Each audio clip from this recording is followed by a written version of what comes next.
let's get this out of the way up top. My birthday's 9/11. The rumors are true. No, I was born on 9/11. To be clear, I was born before. That's always people's first question, which is really nice that they assume I'm so young and spry.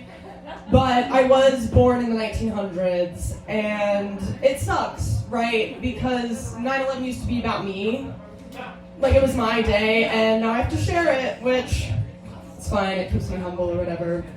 But one of my favorite things is that, you know, there's that age-old question of, like, where were you on 9/11? People always want to know. And I'll tell you, because I remember, I was at the Macaroni Grill. Shout out, I was at the Macaroni Grill with my family, celebrating. Not a good look. But it's so silly because I'll tell people my birthday, and sometimes people will try to relate to me. They'll be like, oh, well, my birthday's D-Day, or my birthday's Pearl Harbor, and I get the fuck out of here with that. Okay, do you, as an American citizen, know when D-Day or Pearl Harbor was? No, you don't. I bet you fucking know when 9/11 was. If you're having trouble, I'll give you a hint. It's the name of the event. Okay, anytime I show my ID at a bar or doctor's office, I have to have a conversation about 9/11, and that is a burden I carry with me for the rest of my life! God. But the best part of it is that every year I will receive a text. It's from a different friend, but I get the same text on September 12th, right? And they'll go, oh my God, happy birthday, I'm so sorry, I completely forgot. You forgot?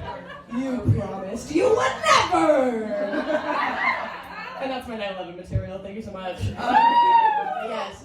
While we're on the early 2000s, I feel I must share with you my favorite period piece. It's more of a period drama, the more that I think about it, and that is, of course, What Not to Wear. Yes, okay, yes, we're familiar. If you're not, it's a TLC fashion reality show.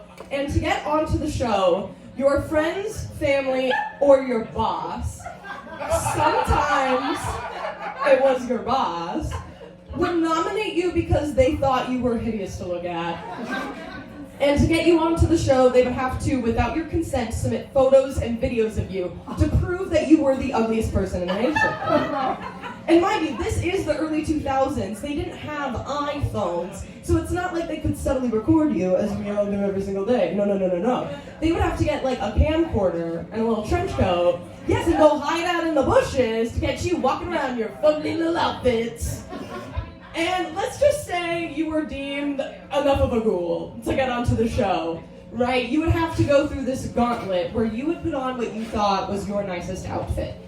And the hosts, Stacy and Clinton, would take you into a room with a 360-degree mirror and explain what was wrong with your body and what you put on it.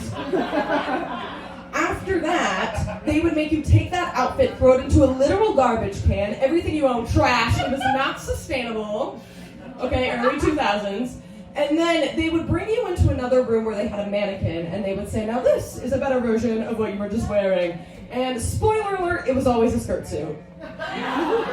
Every time it was very business casual, it was of the time. And this is where they would ask an age-old question. They would always pose the question, now how do we take this look from the day to the night? And as a child, I was so stressed. I was sitting there, I was like, oh my God, how are we gonna take this look from the day to the night? And now that I'm an adult, I can tell you, put on a jacket.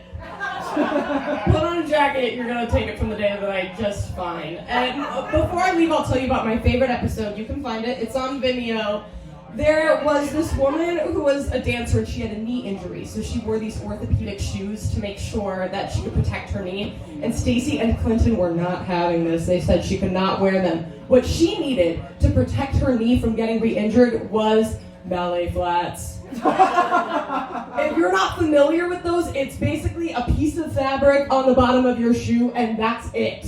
I felt like I was watching a doctor in the 50s recommend cigarettes. I was sitting there like, if only they knew what we know now! Thank you so much.